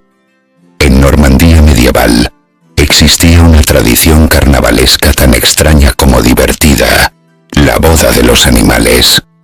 Durante ciertas fiestas aldeanas, se organizaba un casamiento simbólico entre dos animales del pueblo, normalmente un perro y una cabra, aunque también podían ser ocasionalmente un cerdo y un ganso. Se elegían a un sacerdote loco, generalmente un borracho o bufón local, quien oficiaba la ceremonia con palabras inventadas, canciones desafinadas y bendiciones delirantes. El cortejo incluía niños disfrazados de monjes, adultos lanzando arroz y mucha risa. Tras la boda se realizaba un banquete comunitario, donde se comía, se bailaba y se cantaba sobre el nuevo matrimonio. A veces, los animales eran llevados a una luna de miel en carretas decoradas con flores y campanas. Aunque parezca una simple broma, la ceremonia tenía un fondo simbólico: unir elementos opuestos, celebrar la fertilidad y la convivencia rural. También era una forma de burlarse de la solemnidad eclesiástica, sin que el párroco pudiera quejarse. Una boda absurda, sí, pero llena de alegría, vino y sentido del humor animal. La carrera del queso rodante en Inglaterra. Correrías colina abajo detrás de un queso gigante, aunque eso signifique romperte un diente o una pierna. Aunque se mantiene viva hasta hoy, esta tradición tiene raíces medievales. En Gloucestershire, Inglaterra, los campesinos celebraban la llegada del verano con una locura deliciosa: la carrera del queso rodante. Un enorme queso Double Gloucester se lanzaba desde lo alto de una colina, y decenas de participantes corrían tras él cuesta abajo. La colina era empinada y resbaladiza, lo que hacía que la mayoría terminara rodando como sacos de patatas. Caídas, choques y risas eran parte del espectáculo. El primero en alcanzar el queso, o lo que quedara de él, se lo llevaba como trofeo y lo compartía en una cena comunal. A veces, el queso era tan rápido que nadie lograba atraparlo. Esta fiesta tenía un doble sentido. Era un rito de fertilidad. El queso representaba el sol, y una prueba de valentía. También funcionaba como desahogo físico tras el invierno, y como señal de que venían días de abundancia. Hoy nos parece un reality show absurdo, pero en la Edad Media, esta carrera era un símbolo de alegría, comunidad y el deseo humano de alcanzar lo imposible, incluso si era solo un queso rodando. La procesión de los asnos en España. ¿Y si el protagonista de la fiesta fuera un burro vestido con túnica sagrada? ¿Y si entrara en misa como un rey? En ciertas regiones de España, especialmente en Castilla, se celebraba en el siglo XIII una curiosa ceremonia: la procesión del asno, también llamada la misa del burro. Durante esta fiesta, un burro era adornado con mantos, coronas vegetales y campanas, y conducido solemnemente hasta la iglesia.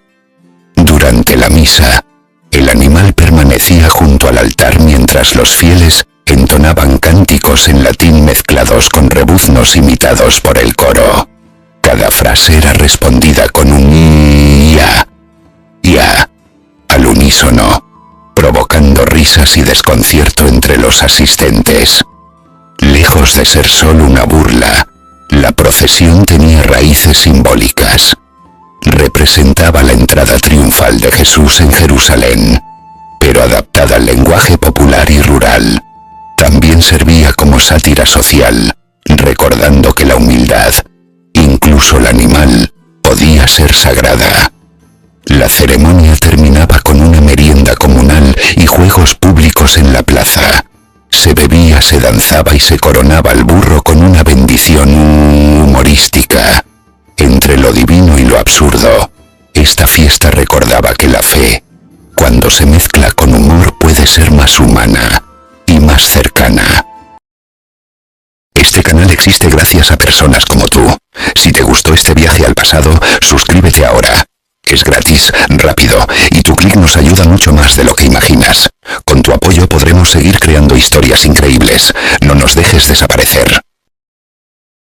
No dejes para mañana lo que puedes hacer hoy. Y suscríbete ya, hombre.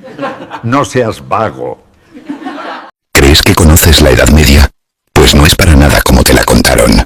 Costumbres asombrosas, leyendas épicas, fábulas sorprendentes y hechos reales. Muchas te volarán la cabeza. Y no te aburrirás como en el colegio. Si te gusta lo misterioso.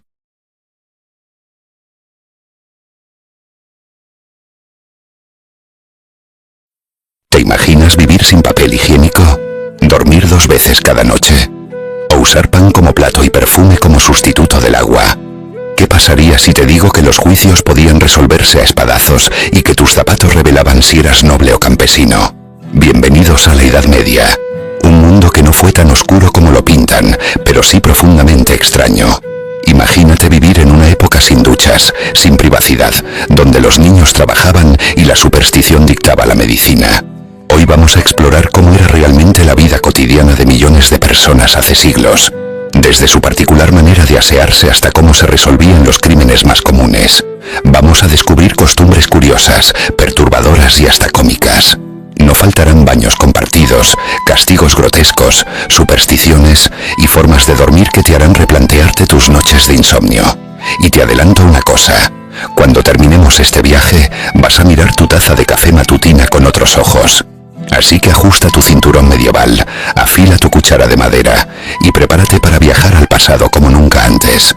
Porque lo que estás a punto de descubrir, no te lo contaron en la escuela.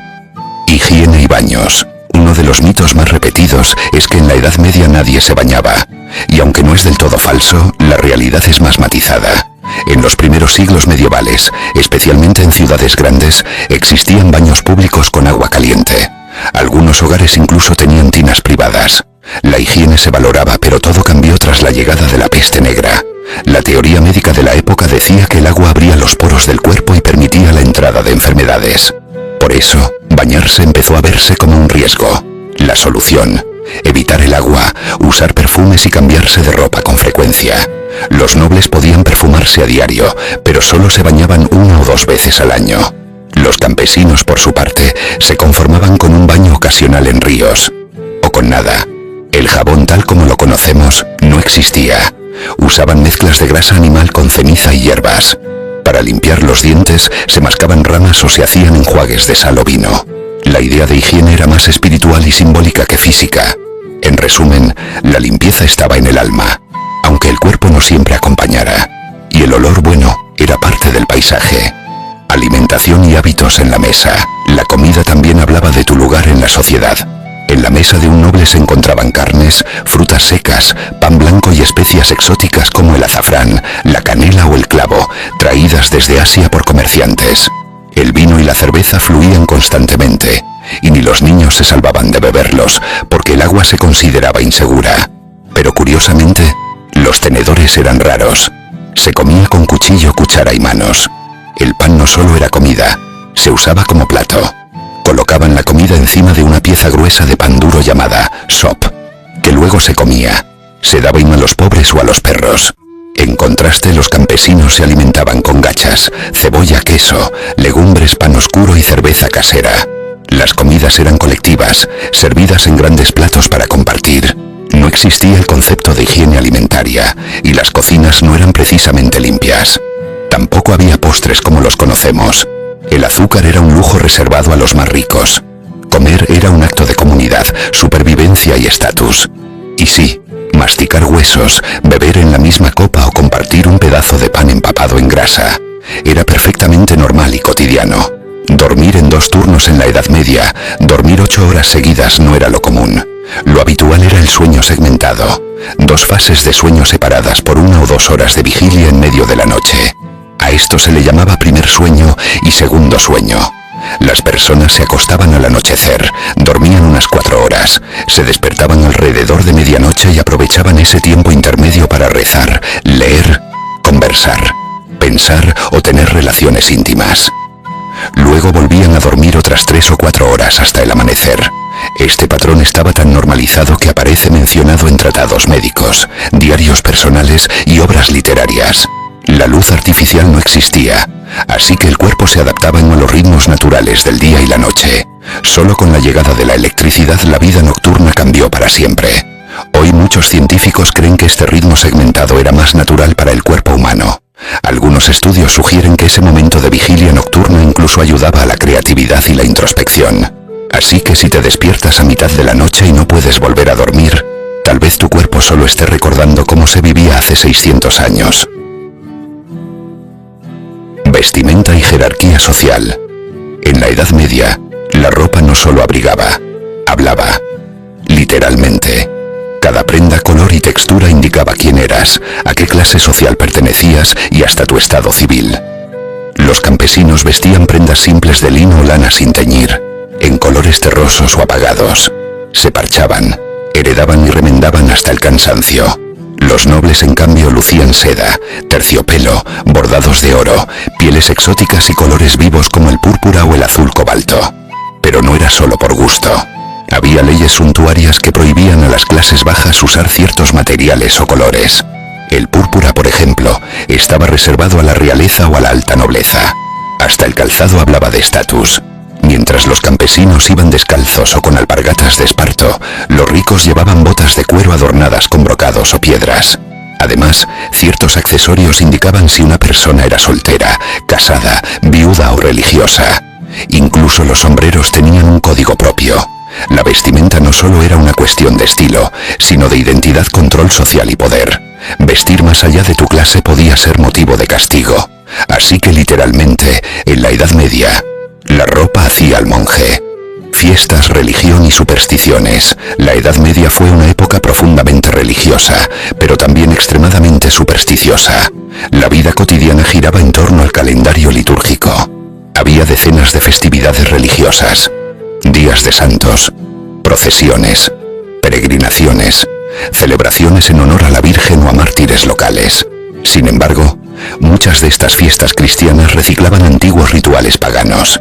Las hogueras de San Juan, por ejemplo, provenían de ritos solares. Los carnavales eran épocas de inversión social. Los pobres se vestían como ricos y se permitían excesos. La gente temía al mal de ojo, a las brujas, a los demonios. Se usaban amuletos, conjuros, cruces, piedras mágicas y oraciones protectoras. Los rayos, las plagas y las enfermedades eran vistos como castigos divinos o hechizos maliciosos. Las reliquias de santos eran objetos de poder, y se creía que podían curar, proteger e incluso resucitar a los muertos. La frontera entre fe y magia era difusa. En muchas aldeas, el cura también era el sanador, el exorcista y el guía espiritual. Los cuentos de duendes, apariciones y milagros eran parte del día a día. Creer en lo invisible no era raro, era normal, porque en la Edad Media el mundo espiritual estaba tan presente como el físico, o incluso más. Justicia y castigos. La justicia medieval no era ciega, era brutal, pública y ejemplarizante. Los delitos menores, como robos pequeños o insultos, podían costarte azotes en la plaza, marcarte con hierro candente o amputarte una oreja o una mano. Los castigos se aplicaban en público para que todos aprendieran la lección. En casos más graves, las penas eran macabras. La horca, la rueda, que rompía los huesos del reo lentamente, la hoguera o la decapitación. Pero no todo era tan directo. Si dos personas discutían sobre un crimen o una deuda, podían recurrir al juicio por combate. Luchaban hasta que uno moría o se rendía. Se creía que Dios revelaría al inocente dándole la victoria. Otro método era la ordalía. Pruebas físicas como meter la mano en agua hirviendo o caminar sobre brasas. Si la herida sanaba pronto, eras inocente. Las cárceles no eran para cumplir condenas largas, sino para retenerte hasta el juicio.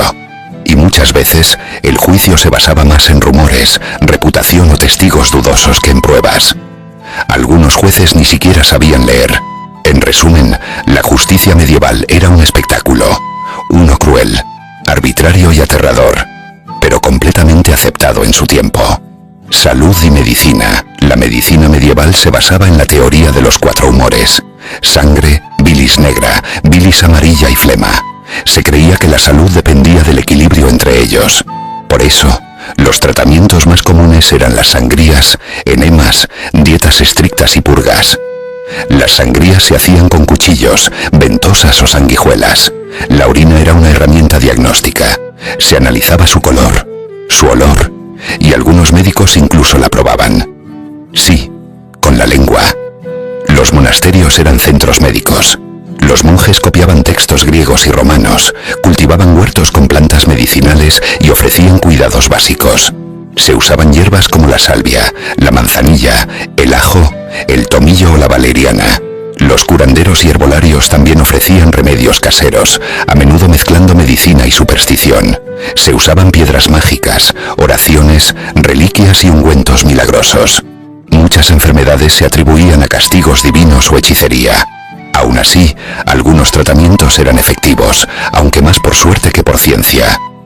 La cirugía existía, pero sin anestesia ni higiene. Las infecciones eran comunes. En pocas palabras, si te enfermabas en la Edad Media tenías que rezar. Mucho. Porque el médico y el sacerdote a menudo eran la misma persona. Vida cotidiana y costumbres curiosas. La vida diaria en la Edad Media seguía un ritmo muy distinto al nuestro. No existían los relojes personales, así que eran las campanas de la iglesia las que marcaban las horas del día. Los niños empezaban a trabajar desde los 7 u 8 años, ya fuera como aprendices, pastores o ayudantes de sus padres. Las bodas eran acuerdos familiares, pactadas por conveniencia más que por amor. Las casas eran de una sola inhabitación, con el fuego en el centro y sin chimenea. Todos dormían juntos, padres, hijos, abuelos, incluso animales. La privacidad era un lujo inexistente. Los orinales se vaciaban por la ventana. Sí, podías recibir una sorpresa líquida si caminabas por la calle en el momento equivocado. En las ciudades había mercados semanales, donde se vendía de todo: pan, telas, animales, clavos, vino. Los gremios regulaban oficios como herreros, panaderos o zapateros. Se jugaba con dados, pelotas de trapo o marionetas. La música estaba en todas partes, en tabernas, plazas y procesiones. Aunque la vida era dura, también había momentos de alegría y comunidad, porque en medio del barro, el trabajo y la superstición, los medievales sabían cómo celebrar, incluso sin wifi. Conclusión. La Edad Media fue una época de contrastes. No fue solo oscuridad o ignorancia, como muchas veces se cree. Fue también ingenio, adaptación, comunidad y creencias profundamente arraigadas. En un mundo sin tecnología moderna, la gente buscaba respuestas en la religión, en la naturaleza y en la costumbre. Vivían con lo que tenían y se las arreglaban de formas que hoy nos parecen extrañas, o incluso grotescas. Pero detrás de cada costumbre rara, como dormir en 2 turnos, usar pan como plato o enjuagarse con vino, había lógica, necesidad o simplemente tradición. Y aunque algunas prácticas nos parezcan absurdas, otras nos recuerdan que los seres humanos siempre han sido creativos, supersticiosos, resilientes y sobre todo, humanos. Así que después de este viaje por la Edad Media, ¿cuál de todas estas costumbres te ha sorprendido más? ¿Te atreverías a vivir un día como un campesino medieval? Déjalo en los comentarios. Este canal existe gracias a personas como tú. Si gustó este viaje al pasado, suscríbete ahora. Cada semana podrás ver videos asombrosos, costumbres increíbles, locuras incomprensibles. Te divertirás como nunca y aprenderás al mismo tiempo. No te arrepentirás. Es gratis, rápido, y tu clic nos ayuda mucho más de lo que imaginas. Con tu apoyo podremos seguir creando historias increíbles. No nos dejes desaparecer. Nos vemos en el próximo video.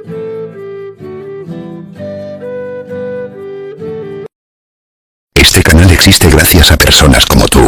Si te gustó este viaje al pasado, suscríbete ahora. Es gratis, rápido, y tu clic nos ayuda mucho más de lo que imaginas. Con tu apoyo podremos seguir creando historias increíbles. No dejes para mañana lo que puedes hacer hoy. Y suscríbete ya, hombre. No seas vago. ¿Crees que conoces la Edad Media? Pues no es para nada como te la contaron. Costumbres asombrosas, leyendas épicas, fábulas sorprendentes y hechos reales. muchas te volarán la cabeza. Y no te aburrirás como en el colegio. Si te gusta lo misterioso, lo épico y lo desconocido, este es tu canal. Suscríbete y disfruta. No te arrepentirás. ¿Sabías que hubo un papa que nombró a su propio caballo como cardenal? ¿O uno que desenterró el cadáver de su antecesor solo para juzgarlo en un tribunal? Prepárate, porque lo que estás a punto de ver no está en ningún sermón dominical. Hoy te traigo las 10 locuras más absurdas, extravagantes y demenciales de los papas medievales. Agarra tu agua bendita porque esto se va a poner satánicamente divertido. 1. El Papa Formoso y el juicio al cadáver. Imagina esto. Estás muerto. Has sido papa. Luchaste por lo que creías justo. Pero resulta que a tu sucesor no le gustó ni un poquito tu gestión. ¿Qué hace él? ¿Te perdona? ¿Te reza? No. Te desentierra y te lleva a juicio. Eso le pasó al pobre Papa Formoso, quien murió en el año 896. Todo parecía terminar ahí, hasta que llegó su némesis, Esteban VI, también conocido como el abogado del más allá. Este buen cristiano mandó a exhumar el cadáver de Formoso, lo vistió con sus ropas papales y lo sentó en un trono en pleno tribunal eclesiástico. Como lo oyes, un cadáver vestido de papa, siendo juzgado por crímenes eclesiásticos como si fuera un episodio de CSI.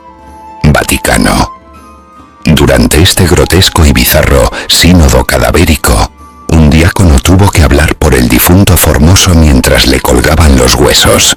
Finalmente lo declararon culpable. Sorpresa. Y le amputaron los 3 dedos de la bendición, lo arrojaron a una fosa común y luego al río Tíber. Fue tan surrealista que incluso en la Edad Media les pareció un poquito pasado de rosca. Esteban VI terminó en prisión y asesinado poco después. Moraleja: si vas a ser papa, asegúrate de caerle bien al siguiente. 2. Benedicto IX, el papa que renunció. Por dinero y porque quería casarse. Ah, el amor. Ese sentimiento que inspira poesía, guerras y, en este caso, la renuncia de un papa. Te presento a Benedicto IX, el niño mimado del papado. Subió al trono de San Pedro a los 11 años gracias a su poderoso tío con influencias y muchas monedas. Pero Benedicto no era exactamente un niño prodigio. Era más bien un niño fiestero, una especie de influencer del año 1032. Su pontificado fue una fiesta tras otra, orgías en el Vaticano, sobornos, escándalos y una actitud que haría llorar a cualquier monje benedictino. Un día, Benedicto se enamoró, o se encaprichó, no estamos seguros, de una dama noble. Como no podía casarse siendo papa, decidió vender el papado a su padrino, el archidiácono Juan Graciano, quien luego se convertiría en Gregorio VI. Así de fácil. Papado en venta, llame ya. Pero como buen adolescente medieval, se arrepintió y volvió a tomar el cargo. 2 veces más. Sí, fue papa en 3 ocasiones diferentes, como si fuera un DJ haciendo sesiones en distintos templos. Todo esto lo convierte en el único papa que literalmente revendió el cargo como si fuera una PlayStation usada. Una joya del Vaticano. 3. Alejandro VI, el Papa Borgia y su reality show de incestos, venenos y lujuria. Si existiera Gran Hermano Vaticano, Alejandro VI sería el ganador absoluto. Su vida era un cóctel explosivo de política, sexo y sobornos con un toque de veneno, literalmente. Este papa, también conocido como Rodrigo Borgia, no entendió muy bien eso de castidad, pudor y humildad, pero sí entendía de nepotismo, orgías y cómo hacer del papado una telenovela más tóxica que Pasión de Gavilanes. Nombró cardenales a sus propios hijos, porque claro, ¿quién no querría que su bebé de 14 años administre los pecados del mundo? Entre ellos estaba el temible César Borgia, su hijo favorito y mano derecha para los asuntos sucios, y Lucrecia Borgia, su hija, que según los rumores, tenía una relación demasiado cercana con papá. La La leyenda dice que organizaba orgías dentro del Vaticano, incluida la famosa banquete de las castañas, una fiesta papal donde decenas de cortesanas recogían castañas del suelo desnudas mientras los invitados apostaban a ver quién duraba más. En rezar, claro. También se sospecha que usaba veneno para eliminar a sus enemigos políticos mientras comía pasta y bendecía a los fieles. Un verdadero pionero del crimen organizado eclesiástico. Santificado, number entretenido. Absolutamente. 4. Sergio III, el papa asesino y el padre del papado porno. ¿Te suena el nombre Sergio III? No te preocupes, nadie lo recuerda por su santidad, pero sí por ser el Tony Montana del Vaticano medieval. Fue papa desde el año 904 al 911 y es famoso por una pequeña lista de cosas: asesinato, conspiración y fundar el período conocido como el pornocracia papal. No, no es el nombre de una banda metal, aunque debería. Primero, Sergio III llegó al trono papal tras asesinar a sus predecesores. No con argumentos teológicos. Literalmente mandó matar a León V y a Cristóbal para ponerse él en la silla de Pedro como si fuera un Game of Thrones. Vaticano Edition. Segundo, tenía una amante, la poderosa y manipuladora Marocia, con quien tuvo un hijo ilegítimo, que más adelante se convertiría en el Papa Juan XI. Sí, Sergio puso a su propio hijo en el trono papal, creando el equivalente medieval de una dinastía criminal en sotanas. Durante su mandato, la Iglesia se volvió una fiesta de poder, dinero y sexo, controlada por Marocia y su familia. El Vaticano, más que una sede sagrada, parecía un burdel diplomático. Y si aún dudas de su locura, recuerda esto: sus enemigos no terminaban excomulgados, terminaban muertos. 5. Juan XII, el papa adolescente que murió por una trampa de cuernos. Si pensabas que los adolescentes modernos eran rebeldes, es porque no conociste al Papa Juan XII, también conocido como el Calígula de la Iglesia. Fue elegido a los 18 años. Sí, con acné y todo. Y desde que tocó el trono de San Pedro en el año 955, convirtió el Vaticano en su propio burdel imperial. Juan XII tenía más energía sexual que fe divina. Las crónicas lo acusan de convertir el Laterano en una verdadera zona roja espiritual. Se acostaba con monjas, nobles, viudas, esposas de sus amigos y hasta su propia madre. Sí, eso dice Liber Pontificalis, y no es fanfic. Pero lo más épico es cómo murió. Sorprendido en plena faena adúltera, fue atacado por el esposo celoso de la dama en cuestión y le partieron el cráneo con un martillo. Otra versión más digna dice que murió de un derrame mientras celebraba con una mujer casada. En ambos casos, murió con los pantalones abajo. Un papa que gobernó más con su entrepierna que con la Biblia. Y aún así, nadie le quitó el título. Así que sí, ser papa no era sinónimo de santidad. Era más como ganarse un pase VIP a la fiesta medieval más desquiciada. 6. Silvestre II, el papa mago que hablaba con una cabeza parlante. Olvídate de Hogwarts, porque el verdadero papa brujo existió. Se llamaba Silvestre II, y fue papa entre 999 y 1003, aunque hoy lo recordamos como un hombre muy culto y adelantado a su tiempo. En la Edad Media lo acusaban de ser un hechicero en sotana, alguien que había hecho un pacto con el mismísimo diablo. Silvestre II era un genio matemático, astrónomo y experto en mecánica. Su crimen: saber demasiado. En plena Edad Media, eso ya era sospechoso. Pero lo que realmente hizo que se le cayera la hostia fue el rumor de que tenía una cabeza parlante mágica. Sí, leía en el futuro y todo, que le hablaba y lo guiaba, como una Alexa infernal del siglo X. También se decía que construyó autómatas, Conocía los secretos de la alquimia y que su ascenso al papado fue posible gracias a rituales oscuros en España, donde supuestamente estudió magia árabe, en cuevas. Lo mejor, antes de morir, confesó sus pecados y pidió que su cuerpo no descansara en paz, porque temía que el diablo viniera a mil a cobrar su parte del trato. Un papa con crucifijo en una mano y varita mágica en la otra. 7. Inocencio III. El papa CEO que vendía indulgencias como si fueran entradas VIP. Aunque Inocencio III, 1198 a 1216, es famoso por su enorme poder político, también era un auténtico magnate de la indulgencia. En una época en que el pecado tenía precio, este papa fue el primero en montar un verdadero negocio de perdón express. Pagas, rezas un poco, y ¡boom!, tu alma queda limpia al instante. El secreto: Inocencio no solo vendía indulgencias para pecados pequeños, sino también para grandes crímenes. Era como si el Vaticano hubiera abierto una tienda de descuentos espirituales, con promociones especiales para nobles y reyes. Pero no se quedó ahí.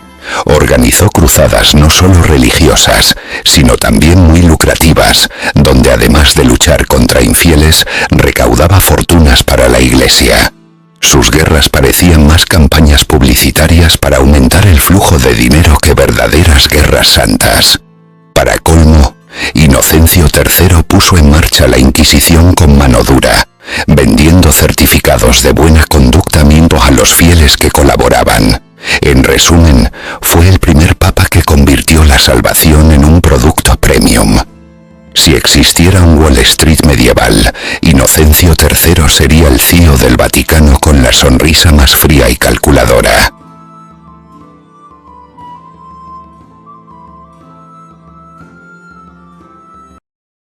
Este canal existe gracias a personas como tú. Si te gustó este viaje al pasado, suscríbete ahora.